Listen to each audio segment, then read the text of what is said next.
नमस्कार दोस्तों, मैं शोभित मिश्रा स्वागत करता हूं आप सभी का अपने YouTube चैनल यूनिक सॉल्यूशन में। आज भारतीय अर्थव्यवस्था के अंतर्गत भारतीय रिजर्व बैंक का अध्ययन करते हैं और समझते हैं भारतीय रिजर्व बैंक की स्थापना के पृष्ठभूमि और इसके क्या कार्य हैं और इसका क्या नियंत्रण बोर्ड होता है। तो चलिए प्रारंभ करते हैं भारतीय रिजर्व बैंक के बारे में। अब भारतीय रिजर्व बैंक से आप परिचित हैं कि भारतीय रिजर्व बैंक भारत का केंद्रीय बैंक है तथा भारत में वित्तीय स्थिरता, आर्थिक प्रगति तथा बैंकिंग क्षेत्र के रेगुलेशन को लेकर के भारतीय रिजर्व बैंक मुख्य भूमिका निर्वाह करता है। जब 1914 से लेकर के 1918 तक प्रथम विश्व युद्ध चला और विश्व युद्ध की समाप्ति के बाद लगभग सभी देशों की अर्थव्यवस्थाएं जो विश्व युद्ध में संलग्न थीं वह चरमराई, साथ में उनके बड़े बैंकिंग क्षेत्र को भी नुकसान पहुंचा। और इसके बाद में सन 1929 में आई विशाल महामंदी, जिसमें अमेरिका के साथ यूरोप के बड़े बैंकिंग क्षेत्रों को काफी नुकसान हुआ, तो 20वीं सदी की लगभग शुरुआत में ही सभी देशों में एक केंद्रीय बैंक स्थापित करने की योजना बनाई गई और भारत में भी उसी के तहत सन 1926 में हिल्टन यंग आयोग का नियुक्त की गई और जिसने हमारे संविधान विशेषज्ञ होने के साथ साथ हमारे आर्थिक क्षेत्र के भी विशेषज्ञ रहे डॉक्टर भीमराव अंबेडकर की किताब the problem of rupee and its origin and it's solution, उस किताब के अंतर्गत दिए गए आधारों के तहत हिल्टन यंग आयोग की सिफारिशों के तहत वर्ष 1934 में आरबीआई एक्ट लाया गया और आरबीआई एक्ट 1934 के तहत आरबीआई की स्थापना 1 अप्रैल 1935 को कलकत्ता में एक निजी संस्थान के तहत, मतलब कि आरबीआई जब स्थापित हुआ तब यह कोई सरकारी संस्था नहीं थी, यह एक निजी संस्थान था और इसकी स्थापना 1 अप्रैल 1935 को कलकत्ता में हुई। सन 1937 में आरबीआई का मुख्यालय कलकत्ता से हटा करके मुंबई में स्थानांतरित कर दिया गया और इसके मुख्य कार्यालय के अतिरिक्त इसके 4 क्षेत्रीय कार्यालय भी हैं, जिसमें चेन्नई, कोलकाता, मुंबई और दिल्ली आते हैं। यह 4 क्षेत्रीय कार्यालय भारत के 4 भागों का प्रतिनिधित्व करते हैं, जिसमें चेन्नई को माना जाता है कि यह दक्षिण भारत का प्रतिनिधित्व करता है, कोलकाता पूर्वी भारत का, मुंबई पश्चिमी भारत का और दिल्ली उत्तरी भारत का। इन 4 क्षेत्रीय कार्यालयों के अलावा आरबीआई के 27 प्रादेशिक कार्यालय भी हैं, जो लगभग सभी राज्यों की राजधानियों में स्थित हैं। अब आरबीआई की स्थापना का उद्देश्य बैंकिंग उद्योग का विनियमन था। सरकार के बैंकर की भूमिका निभाना यह आरबीआई के मुख्य उद्देश्यों में से प्रमुख उद्देश्य हैं और वर्ष 1949 में आरबीआई को राष्ट्रीयकृत कर दिया गया। आरबीआई को राष्ट्रीयकृत कहने का मतलब यह हो गया कि अब आरबीआई कोई साधारण बैंक ना रह करके सरकार के कार्यों का निर्वहन करने वाली प्रमुख बैंक है। या राष्ट्रीयकरण से आप यह भी अनुमान लगा सकते हैं कि साधारण बैंकों की तरह आम जन खाते वहां पर संचालित नहीं होते हैं, जबकि और सरकारों के खाते, राज्यों के खाते, बड़े औद्योगिक संस्थानों के खाते आरबीआई देखभाल करता है, जिसके पास एक वृहद क्षेत्र, एक पूरे देश की जिम्मेदारी होती है। इसीलिए यह देश का केंद्रीय बैंक कहा जाता है। अब आरबीआई के 27 प्रादेशिक कार्यालय जो मैंने बताया लगभग सभी राज्यों की राजधानियों में स्थित हैं और 4 क्षेत्रीय कार्यालय चेन्नई, कोलकाता, मुंबई और दिल्ली में स्थित हैं। अब बात कर लेते हैं आरबीआई के निदेशक मंडल की, या आप कह सकते हैं आरबीआई का जो कार्यकारी मंडल है, जिसमें लगभग 21 सदस्य होते हैं और इन 21 सदस्यों में गवर्नर और डिप्टी गवर्नर जिनकी संख्या 4 से अधिक नहीं होनी चाहिए, तो गवर्नर और डिप्टी गवर्नर इन दोनों को मिला करके 5 सदस्य यह हो गए। अब गैर आधिकारिक सदस्यों में यह जो गवर्नर और डिप्टी गवर्नर या 5 सदस्य हैं, यह आधिकारिक सदस्य हैं और गैर आधिकारिक सदस्यों में 10 मनोनीत सदस्य होते हैं, जो कि अलग अलग क्षेत्रों में या आर्थिक क्षेत्रों में अपनी विशेषज्ञता रखते हैं और दो वाणिज्य मंत्रालय के अंतर्गत दो सरकारी निदेशक भी आरबीआई के बोर्ड ऑफ कंट्रोल में नियुक्त किए जाते हैं। इसके अलावा 4 अन्य निदेशक होते हैं जो आरबीआई के स्थानीय बोर्डों चेन्नई, कोलकाता, मुंबई, दिल्ली इनसे लिए जाते हैं। तो आप देखेंगे कि डिप्टी गवर्नर 4, अधिकतम 4, एक गवर्नर 5, 10 मनोनीत, 5, 10, 15, 2 सरकारी, 15, 2, 17, 4 अन्य निदेशक, क्षेत्रीय बोर्डों से 17, 4, 21। इस प्रकार से आरबीआई के जो बोर्ड ऑफ कंट्रोल होता है उसमें 21 सदस्य होते हैं, जिसमें गवर्नर पूरे बोर्ड ऑफ कंट्रोल का प्रधान होता है। वर्तमान में हमारे आरबीआई के जो गवर्नर हैं 25वें गवर्नर शक्तिकांत दास हैं। आरबीआई के, आप याद रखिए, आरबीआई के पहले गवर्नर ऑसबोर्न स्मिथ थे और आरबीआई के प्रथम भारतीय गवर्नर सीडी देशमुख थे। वर्तमान के आप पढ़ ही चुके शक्तिकांत दास हैं।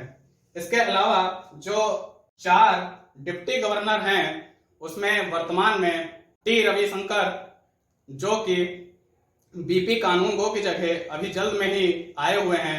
इसके अलावा एम राजेश्वर राव, एमडी पात्रा और एमके जैन, यह 4 डिप्टी गवर्नर वर्तमान में हैं।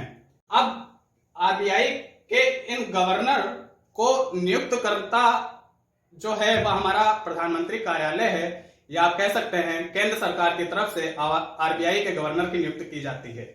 और इसमें केंद्र सरकार रिटायर होने वाले गवर्नर की सलाह लेता है, साथ में वाणिज्य मंत्रालय की सलाह भी ली जाती है। अब जो हमारा आरबीआई के गवर्नर को केंद्र सरकार ही हटाती है, लेकिन यह कितने समय बाद हटाया जाता है इसका कोई उल्लेख आरबीआई एक्ट में नहीं हुआ है। आरबीआई एक्ट के सेक्शन 8 के खंड 4 के अंतर्गत केवल मात्र यह दिया गया है कि आरबीआई के गवर्नर का कार्यकाल 5 साल से ज्यादा नहीं हो सकता, लेकिन कितना हो सकता है यह उल्लेख नहीं किया गया है। तो यह केंद्र सरकार की मर्जी पर है कि 5 साल से ज्यादा वह आरबीआई के गवर्नर का शासन नहीं दे सकती है। इससे कम पर आप अभी पीछे देख ही चुके हैं, आरबीआई के गवर्नर का शासनकाल लगभग 3 सालों तक रहा है। अब बात कर लेते हैं आरबीआई के क्या कार्य हैं। तो आरबीआई का प्रमुख कार्य मौद्रिक प्राधिकरण है। मौद्रिक प्राधिकरण, मॉनेटरी अथॉरिटी, और जिसके अंतर्गत आरबीआई का प्रमुख कार्य मौद्रिक नीति का निर्माण है। मौद्रिक नीति आप समझते होंगे, जिसके अंतर्गत आरबीआई अपने repo rate, reverse repo rate, CRR, SLR आदि इनके अंतर्गत देश में मौद्रिक स्थिरता लाने का प्रयास करता है। साथ में उत्पादक वर्ग को किस प्रकार ऋण मुहैया उपलब्ध कराना है, इसकी भी घोषणा अपनी मौद्रिक नीति के द्वारा करता है। तो इसका प्रमुख कार्य जो है मूल्य स्थिरता मौद्रिक प्राधिकरण का है, और मॉनेटरी पॉलिसी यह आरबीआई का प्रमुख कार्य है। नंबर 2 पर आरबीआई मुद्रा प्राधिकरण करता है, मतलब कि करेंसी अथॉरिटी, नोटों तथा सिक्कों का निर्गमन करता है। अब आप समझें, आरबीआई के द्वारा आप यह भली बात परिचित हैं कि सिक्कों का और नोटों का जो मुद्रण है वह किया जाता है, लेकिन 1 रुपए के नोट और 1 रुपए का सिक्का होता है, उसका मुद्रण वित्त मंत्रालय के द्वारा किया जाता है, ना कि आरबीआई के द्वारा। और नोट होते हैं जो कि आरबीआई के द्वारा जारी किए जाते हैं, आप जानते हैं उस पर आरबीआई के गवर्नर का हस्ताक्षर होता है। और इसके साथ ही नोटों तथा सिक्कों का निर्गमन करने के साथ ही यह प्रचलन में न रहने वाली मुद्रा को नष्ट भी करता है। जैसा कि आपने अभी विमुद्रीकरण होने के समय देखा था कि 500 और 1000 के नोट प्रचलन में नहीं रह गए थे, उनको सरकार ने वापस लिया तथा नए नोटों को जारी किया। यह सब आरबीआई की देखरेख में ही हुआ। अब आरबीआई का तीसरा प्रमुख कार्य वित्तीय व्यवस्था का नियामक है एवं पर्यवेक्षक है। वित्तीय व्यवस्था का नियामक एवं पर्यवेक्षक कहने का मतलब यह हुआ कि देश में जो बैंकिंग सेक्टर है और जो वित्तीय व्यवस्था के लिए जो नियम बनाने होते हैं, आरबीआई उनका संचालन करता है। अब किसी भी बैंक में किस प्रकार अपने आम जन खातों का संचालन बैंकों को करना है, कितने दर पर अपने ग्राहकों को ब्याज देना है, किस सेक्टर को पहले ब्याज देना है और अपने एनपीए स्तर को किस प्रकार कम करना है, यही चीजें बैंकिंग तथा वित्तीय व्यवस्था के लिए नियमन बनाते समय आरबीआई का एक प्रमुख कार्य और पर्यवेक्षक की भूमिका निभाता है। अगला, विदेशी विनिमय प्रबंधक की भांति आरबीआई कार्य करता है। विदेशी विनिमय प्रबंधक के नाम से आप समझ पाए होंगे, इसमें एक शब्द लिखा हुआ है फॉरेक्स। इसका पूर्ण रूप अगर देखा जाए तो फॉरेन एक्सचेंज कहा जा सकता है। कहने का मतलब यह है कि अगर विदेशी कंपनियां और विदेशी उद्यमी भारत में आएंगे तो वह अपने साथ विदेशी मुद्रा लेकर आएंगे, लेकिन भारत में तो भारतीय मुद्रा के द्वारा व्यापार होगा। तो इसके साथ ही इस प्रकार भारत में विदेशी मुद्रा का आना और देश में अपनी रुपए की मुद्रा को किस प्रकार इन दोनों के बीच में सामंजस्य स्थापित करना है, और यही चीज फॉरेक्स बोली जाती है। तो फॉरेक्स रिजर्व को सुरक्षित रखना, इसके साथ ही FEMA 1999 FEMA foreign exchange management act जो है उसका विनियमन भी आरबीआई के द्वारा किया जाता है। इसके साथ में ही आईएमएफ, इंटरनेशनल मॉनेटरी फंड और वर्ल्ड बैंक में सरकार का नेतृत्व आरबीआई ही करता है। अब इंटरनेशनल मॉनेटरी फंड और वर्ल्ड बैंक विश्व स्तर की वह संस्था है जो किसी भी देश को उसके विकास कार्यों, और जो आईएमएफ है यह उसके वित्तीय घाटों और वर्ल्ड बैंक विकास कार्यों को पूरा करने के लिए भारत सरकार को ऋण उपलब्ध कराती है। तो इस स्थिति में जो आरबीआई का नेतृत्व रहता है वह भारत सरकार को प्रदर्शित करता है। अगला, भुगतान एवं सेटलमेंट व्यवस्थाओं का नियामक तथा पर्यवेक्षक होता है। भुगतान एवं सेटलमेंट, बीमा कंपनियों, प्रोविडेंट फंड आदि इन सभी व्यवस्थाओं के नियामक के रूप में भी हमारा आरबीआई काम करता है। इसके साथ में ही जो सेटलमेंट व्यवस्थाएं हैं, जैसा कि अभी आपने पीछे देखा कि जो यस बैंक था वो अपने बंद होने के कगार पे पहुंच गया, तो और साथ में पीएनबी घोटाले के बारे में आपने सुना, तो उसमें उनका उस समय विनियमन किस प्रकार से किया जाए जिससे उनके होने वाले हानि से उन्हें बचाया जा सके। इस प्रकार भुगतान एवं सेटलमेंट व्यवस्थाओं का नियामक तथा पर्यवेक्षक हमारा आरबीआई कार्य करता है। अगला, सरकार तथा बैंकों का बैंकर है। बैंकों के द्वारा हम लोन पा जाते हैं, लेकिन जब बैंकों को लोन की आवश्यकता पड़ेगी तो वो कहां जाएंगी? वो आरबीआई के पास जाती हैं। साथ में ही सरकार को देश में प्रगति कार्य आदि के लिए जब रुपए की आवश्यकता पड़ती है तब आरबीआई के द्वारा उनका सरकार को रुपया प्रदान किया जाता है। इस प्रकार आरबीआई को सरकार तथा बैंकों का बैंकर कहा जाता है। अगला, आरबीआई विकासात्मक कार्य में भी संलग्न रहती है।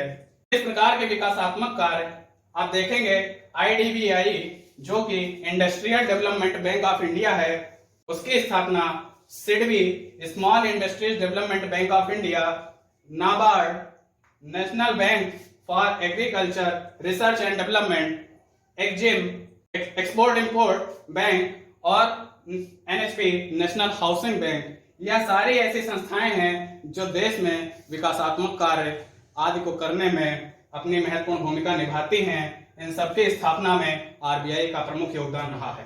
तो इसके साथ में ही बैंकों के शाख संगठन, मतलब कि किसी भी बैंक को अपनी शाखाएं किस प्रकार से बढ़ानी है या उनको कम करनी है, इसका नियंत्रण भी आरबीआई करता है। इसके अलावा नकली मुद्रा की पहचान आदि के बारे में आरबीआई ही अपनी गाइडलाइन जारी करता है, और आरबीआई का इस प्रकार प्रमुख उद्देश्य देश में आर्थिक समृद्धि और देश को आर्थिक विकास के साथ साथ वित्तीय स्थिरता भी प्रदान करना है। इस प्रकार आप समझ पाए होंगे कि भारतीय रिजर्व बैंक का क्या स्थापित होने का क्या इतिहास रहा है, क्या उसका उद्देश्य है और उसका बोर्ड ऑफ कंट्रोल क्या है, साथ में आरबीआई के क्या प्रमुख कार्य हैं और किस प्रकार आरबीआई अपने देश में केंद्रीय बैंक की भूमिका निर्वाह कर रहा है।